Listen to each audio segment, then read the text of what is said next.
Сәлем достар. Бүгін біз артрит жайлы айтатын боламыз. Қазақша шор буын. Буынның қабыну ауруы. Артритпен ең алғашқы қол саусақтарының буындары зақымданады. Бір немесе бірнеше буындардың зақымдануымен жедел және созылмалы түрде кездеседі. Клиникалық белгілері: салмақтың артуы, дұрыс тамақтанбау, травма және перелом. Ауру белгілері: бірінші қолдың саусақтарында пайда болады, ісіну пайда болады, сол қолда ауыртады, температура болады.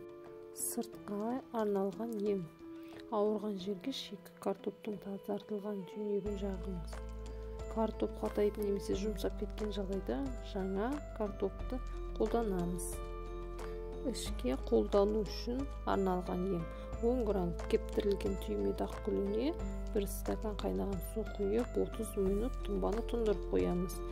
Күніне 3-4 рет бір ас қасықтан ішеміз. Бұл әдісті сыртқа қолдансаңыз болады. Ауырған жеріңізге, буыныңызға компресс ретінде бассаңыз болады. Салауатты өмір сүргіңіз келсе, аурудың алдын алыңыз. Менің салауатты өмір каналыма тіркеліп, лайк, комментария қалдырып кетіңіздер. Ауырмаңыздар.